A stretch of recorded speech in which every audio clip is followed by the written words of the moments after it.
মটর শাক বাড়িতে বসাবো মনে জাগলো কী করে বলি সবাইকে। আমার ননদের বাড়ি হচ্ছে গঙ্গাধার, গঙ্গা পার, মানে বালি মাটিতে।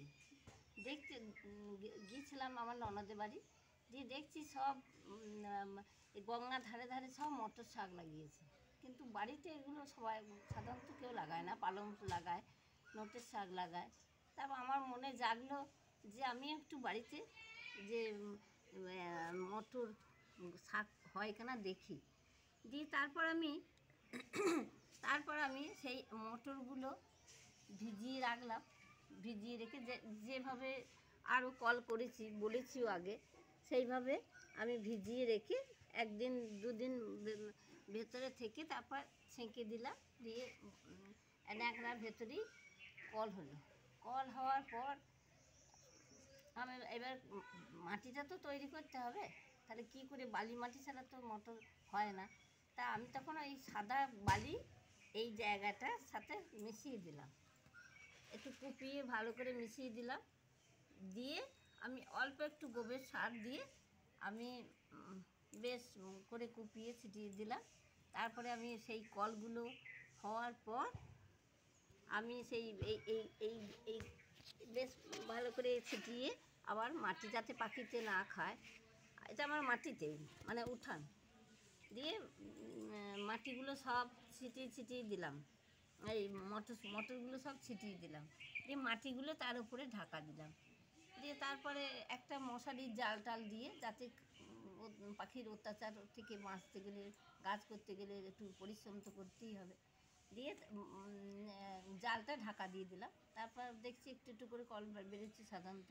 তারপর দিন চার পরে দেখছি একটু একটু করে গাছ হচ্ছে, যাতে ক্ষতি না হয় কয়েকদিন রাখলাম। জাল দিলে তো রোদ্দুর পায়, সে তো রোদ্দুরটা পাচ্ছে। দিয়ে আমার মনে হলো যে এবার একটুখানি ভিডিও করে সবাইকে দেখাই, শেয়ার করি। এই যে আমি দেখাচ্ছি, এই যে মটর শাক। এবার আর জল দিই, খাবার হিসাবে এই জলই দিই, শুধু জল দিয়ে এই পরিমাণে হয়েছে। এবার ডগাগুলো কাটলে এই মটর শাকে ঝাড় হবে।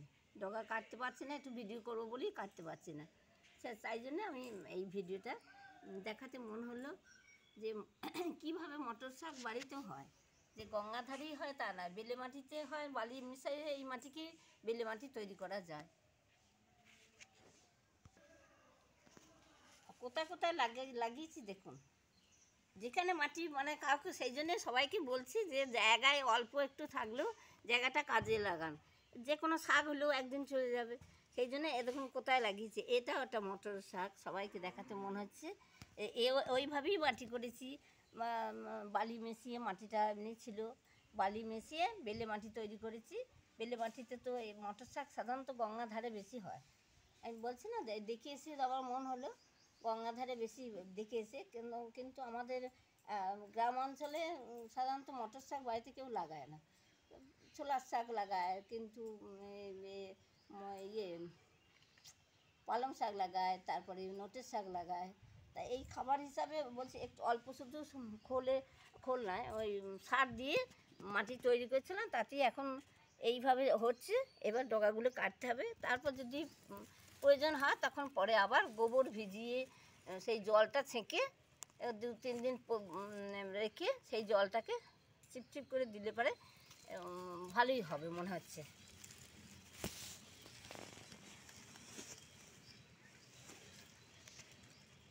এই দেখুন কত সুন্দর সুন্দর হয়েছে। এবার মানে ডগাগুলো কাটলে আরও ঝাড় হবে, ওই জন্য আমি দেখছি কাটিনি, ওই দেখাবো বলেই কাটিনি।